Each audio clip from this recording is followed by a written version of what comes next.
Hi, good afternoon, and welcome to the School of Serenity. We are being broadcast by Walk to Serenity and also by 4MTV. And our topic today is about attachment theory.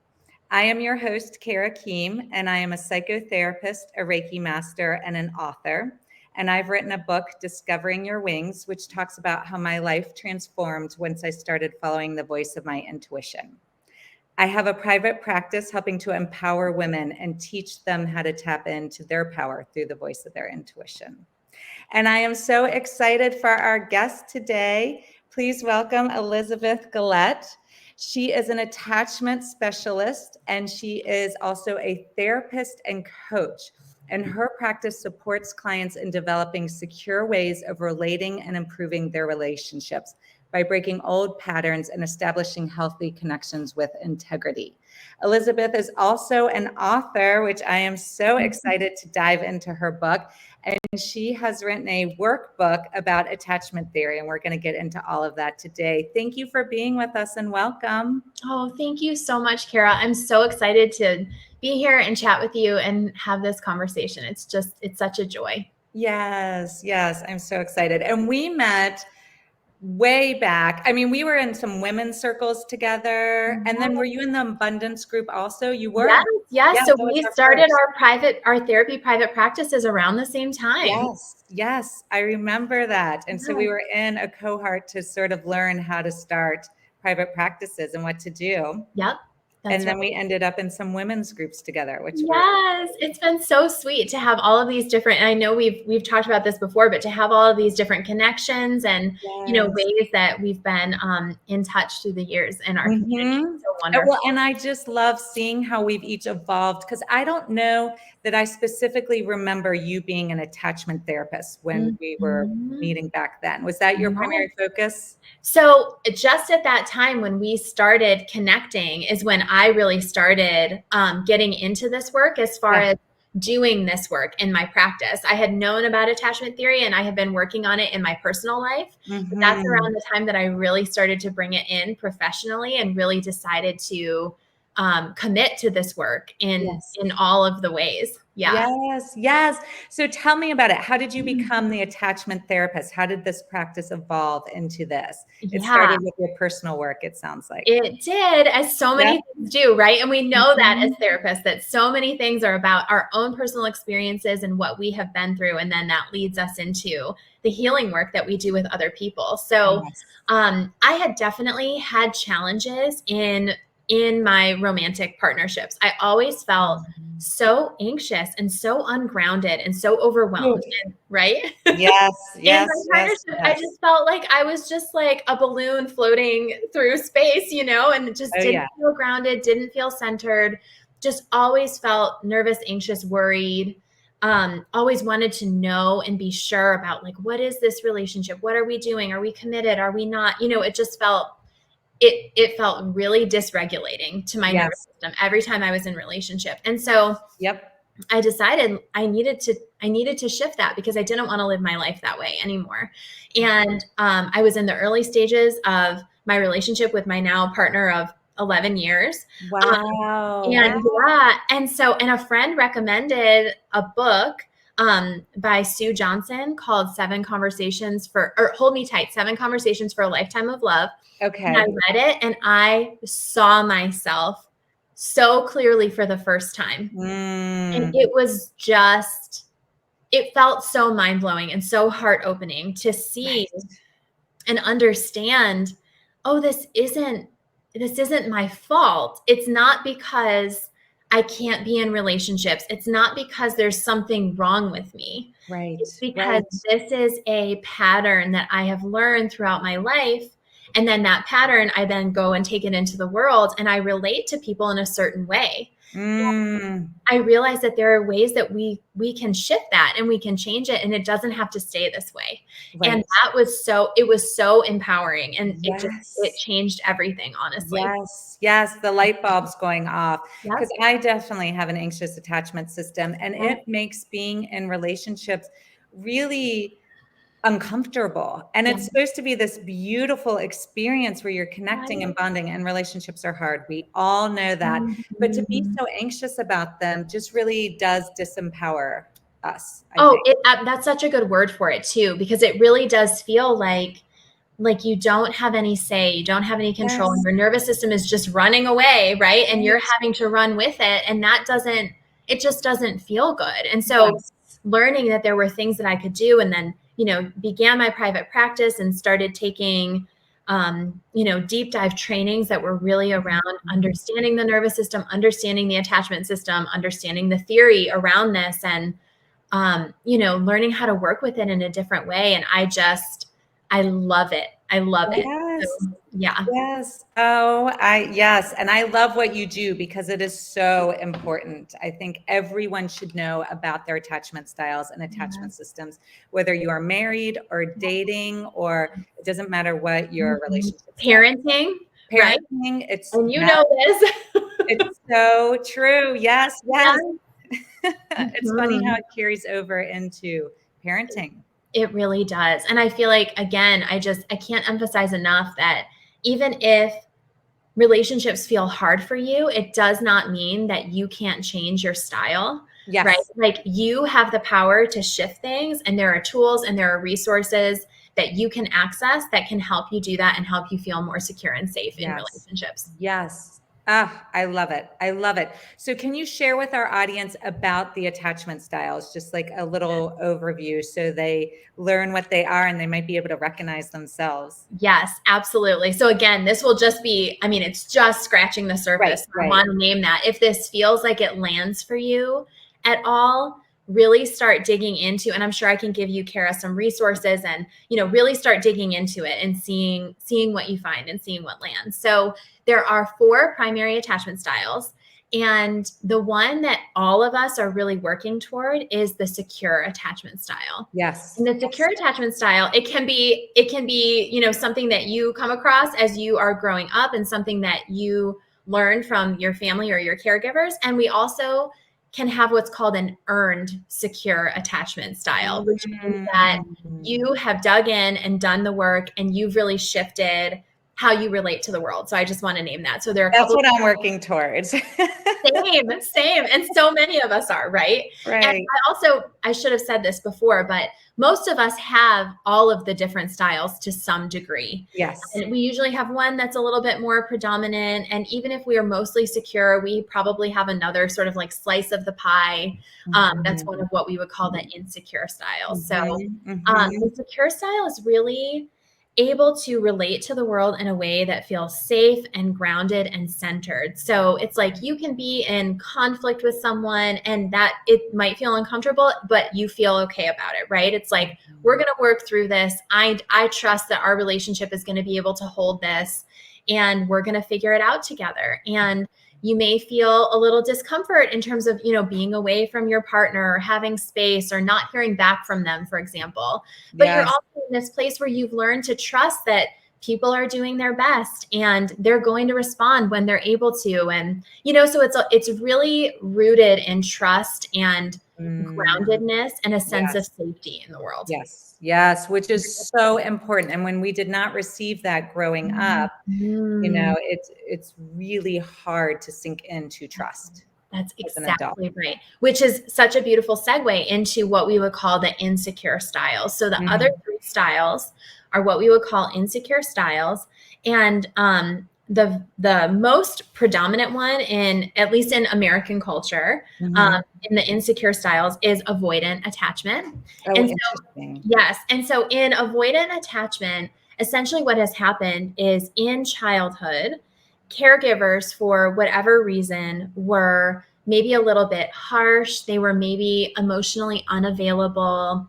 They were maybe really focused on achievements and accomplishments over, like relationship and feelings, and engaging in what feels like, kind of vulnerable ways. And so without that emotional availability, and with what we would call misattunement, so caregivers were not aware of like how you were doing internally. They didn't see, for example, if you were struggling, they didn't see if you needed support. And so without that, we essentially learn the world isn't quite a safe place for me to be emotionally vulnerable. And having feelings it just doesn't feel good. It doesn't feel like I can be accepted fully for who I am as a person. And so we see this in relationships. It can be a little bit of like a coldness, right? Or a feeling of detachment or disconnect. Yes. Not because that person doesn't want to connect, but because connecting brings up all of these feelings that they remember very viscerally from their childhood. Yes, and those are the people that you think you have a great date, and then they don't even call you back, and you're like, right. That's very confusing. It's very confusing. Well, and it's interesting too, because I think that especially in our culture, there's a lot around, oh, don't date people who are avoidant. Don't do, you know what I mean? Like you can't have relationships or they're not available. And I have such a soft spot in my heart for people who grew up with this style, because oftentimes they weren't given a lot of affection, or that affection wasn't within their sort of boundaries, right? They weren't given, when I started learning that a lot of people who have the avoidant style didn't receive hugs growing up, like they don't remember getting hugs from their caregivers, my heart broke. Right. So it's like we have to have, just like any of the styles, we have to have a model for how we do this and how we engage in relationships. And if our models never gave us hugs and they never asked us how we were doing or how we were feeling because it felt uncomfortable for them, then how would we ever know how to do it? Yes. Right. Interesting. Yeah. Because I've had someone tell me they loved me and then they were gone. And I was like, wow, they just don't feel safe continuing to be vulnerable. Yes. And that doesn't mean they don't have work to do. Right. But it's like we all come by our attachment styles, honestly. That feels really important to me. Yes, we do. And some people are up for the work and some aren't. That's right. And the ones that aren't, it's probably not going to be a long connection, I'd say. That's right. Yeah, I think that's true. And I think it's just, we have to be ready. We have to feel safe. We have to have a good therapist, or we have to have a good resource for, doing this work in order to feel ready to do it. Right. Yes. Okay. So avoidant. We all know avoidance. That's the avoidant style. Okay. And then the next most common style is the anxious attachment style. That's me. And that's really kind of what I was reflecting on earlier in this conversation. So this feeling of, if you're one of those people who gets into a new relationship and you just kind of feel like you're going to be sick all the time. Like your stomach is churning and your thoughts are racing and you're checking your phone 100 times an hour. Are they going to call? Did they text? Did they email? Are they going to, it's like that. You can just feel it. You can feel the anxiety sort of just like bubbling up. It's so unpleasant. It's so uncomfortable. Yes, it's miserable. It really is. It is. And it just robs us of the joy, right? And the excitement of a new relationship, because we're so distracted by our fears of being abandoned. Are we safe? Are we safe? Are we safe? It's this constant, are we safe? And so much of this, I love that you're naming that, because it's like so much of this style is really looking outside of ourselves and losing ourselves, right? So we're like, how are they doing? What's going on with them? Do they like me? Are they interested? Are they? And it's like, but are you? Do you like them? Are you interested? How do you feel? Right. Oh my gosh. I went through this during my divorce, and I've never been so spun out in my life, because when you're looking for some external validation of if you're safe and you're not getting it, it is so dysregulating to the nervous system. Oh my goodness. And of course it is, right? Like that's how our body is always going to do anything it can to stay alive and to survive, right? So we will do whatever it takes. And if we've learned in our early relationships that we can't stay with ourselves and check in, that we have to constantly be looking outside of ourselves at how other people are doing to get our needs met, then we abandon over and over and over again. Wow. So interesting. And these are the women who stay, and you're like, why are you staying? Do you find that to be true? Like, why are you staying? Because it's their need for survival. Yes, that's right. And because so often with this attachment style, we lose our sense of self. Right? Like we don't feel like we get to leave a relationship that doesn't feel good to us. We don't feel like we get to set boundaries. We don't feel like we get to say what our needs are and have them actually be met, right? Yes. We might say our needs all the time, but we don't expect that they're going to be met. I just thought of something so interesting because I specialize in working with highly sensitive people, and that's really my whole practice. And I believe you are a highly sensitive person as well. Yes. Yeah, because I am. I wonder if highly sensitive people are more prone towards certain attachment styles. Do you find that at all? I don't know. That's just a thing. You know what's so interesting is at one point I thought that maybe HSPs were prone to being more on the anxious side. That's what I would guess. And I think that might be overall true, but I do think that sometimes if we have that real attunement to our environment, it can feel like we need to shut down or pull away in order to protect ourselves. Interesting. Right? So it is really interesting to kind of just notice. And I think, just like most things, anybody can be any style and you know what I mean? But I do think that there are overlaps. Yes. Seem very similar. Yeah. Absolutely. That just popped in my mind as well. Yes, I love that. Yeah. Okay. So that's the anxious style, and many of us can relate to that. Absolutely. And then the least common style, but still extremely important to be talking about, is what is called the disorganized attachment style. And so this style, the reason why we call it disorganized is because with anxious, it's kind of like that pursuing vibe, right? Like you're always pursuing, you're always wondering, you're always wanting more. With the avoidant style, it's very typically like pulling back, shutting down, pulling away, right? Kind of like deactivating your nervous system in order to maintain a sense of equilibrium.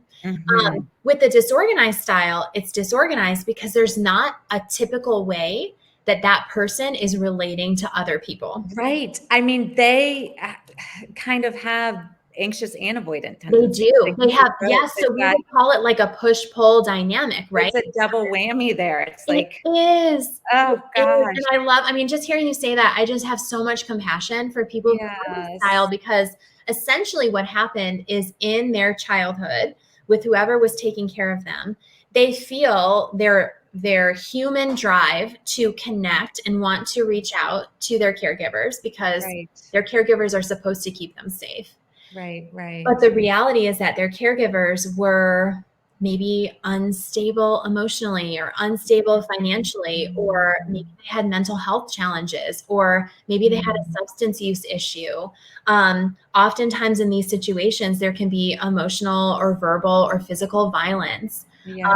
So it's basically this feeling of like, I want to connect with you because that's how I'm wired, but I feel like I can't connect with you because I need to keep myself safe.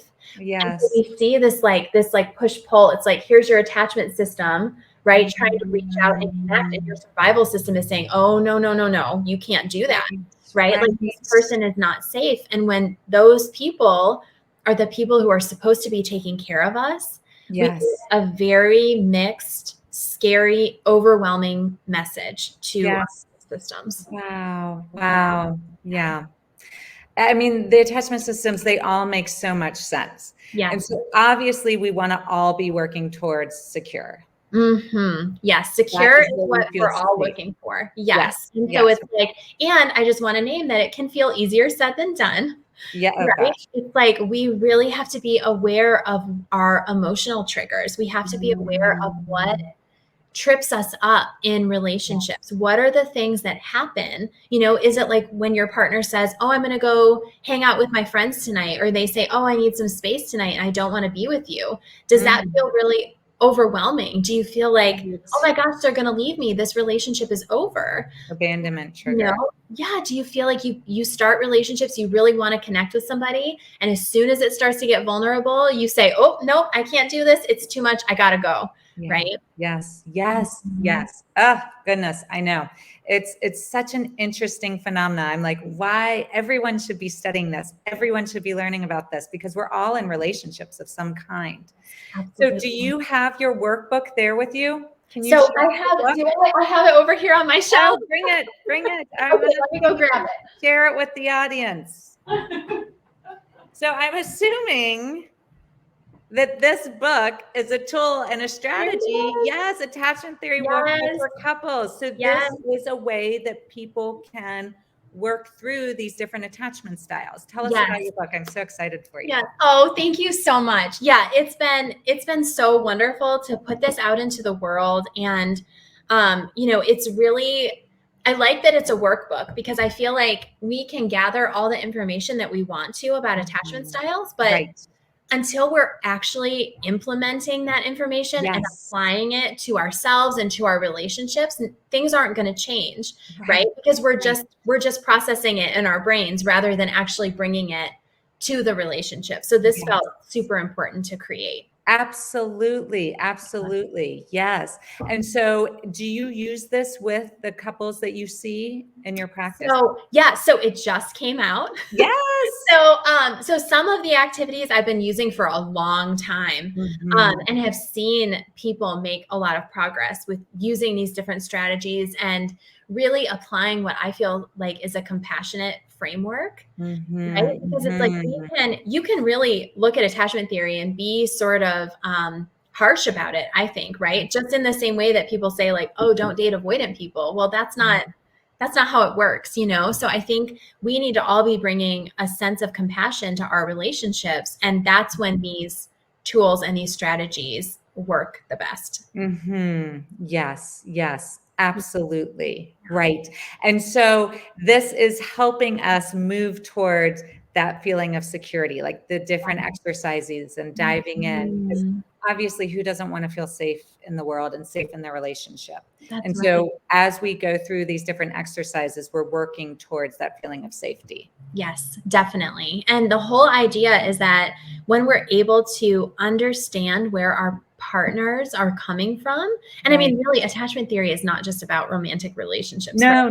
We talk about it's everything. It's everywhere, all of our relationships. Yes, it is. It absolutely is. Right. And so when we understand where people are coming from and what their early experiences were like, I really do think it gives us a whole new way to view them, right? And to understand why they're showing up in relationships the way that they are, and to know that we're all doing our work to try to feel safe, because you're exactly right. Like, we all deserve to have that.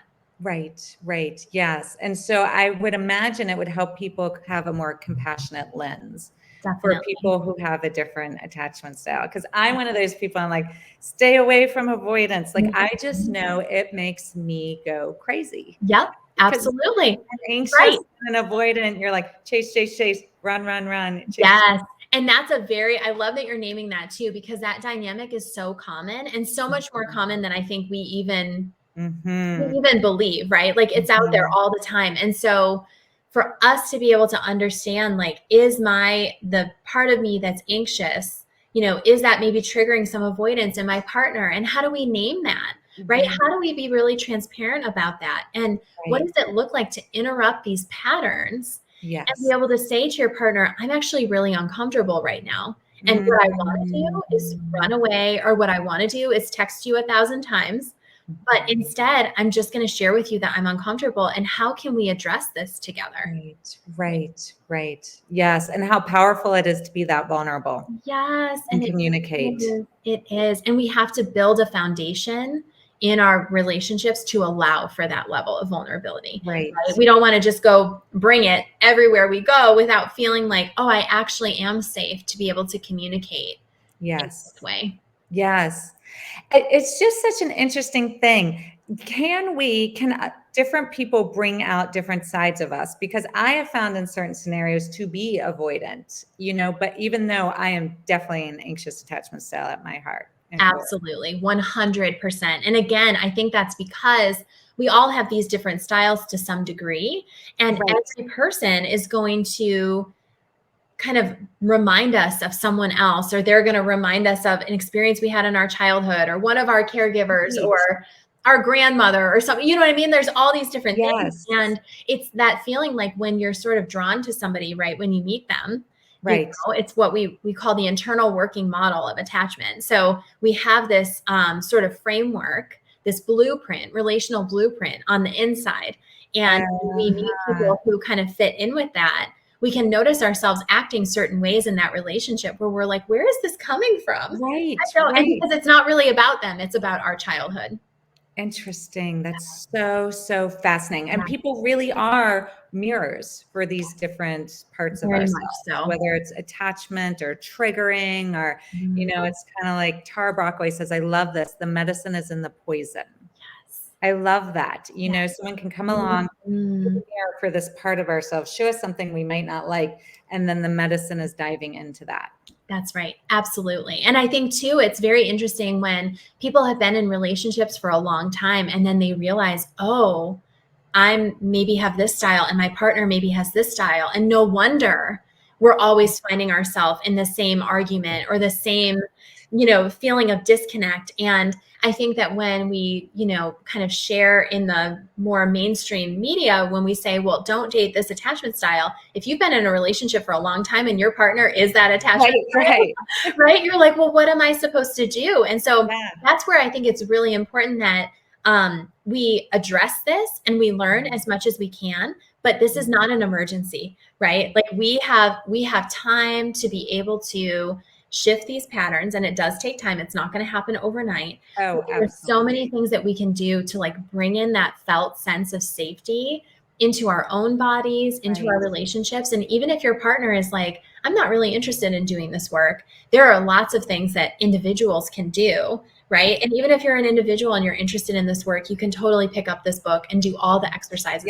Yes, right? Absolutely. Yes. I feel like I'm already been preparing for years for when I get into my long-term relationship. It's like, I've got to do this work now. And that will just make it more fluid when I'm in it. That's right. That's absolutely right. So that's a great segue. What is a wonderful tip or a helpful tip that the audience can start implementing at home? Obviously, they can get your workbook and do the exercises, even if they're single, which I am excited to do myself. And what else do you recommend? Yes, absolutely. So I think it's really important that when we do this work, we get really clear and honest with ourselves about what our childhoods were like. And I know that can feel, I just want to name that can feel overwhelming, right? It can feel intimidating to do that. Yes. And I think that when it's kind of like the more you know, right? When we have that clarity around, what was my relationship like with my caregiver? Did I feel like I could fully be myself? Did I feel like I had to tiptoe around them? Did I feel safe when I was a child, and do this with some support, right? If you don't have a therapist, then have a conversation with a trusted friend or your partner or whoever, or journal it even, right? Like taking some time to just journal, I think can be really helpful, and getting honest with ourselves about what our experiences were like. And then remembering that now we are adults, right? We have choices, we have resources, we have a very different life than we had when we were a child. And so we get to approach this in a way that's new and different and more resourced. And I think that keeping that mindset as you're doing this work is really important, because we can get lost sometimes, and that feels scary. It's so true. It's so true. And just nurturing that inner child. I have a friend in Asheville who wrote a book, Who's Running Your Life? And she says, we're all operating from like either the child, the adult, or the spirit at all times. Somebody's running our life. And like, how can we tap into that child when it's taking the front seat? Yep, totally. Right. And always checking in about who's here right now. Who's here right now? What do they need? Internal family systems, parts work, right? Like all of these things I think blend so beautifully together. They do. They absolutely do.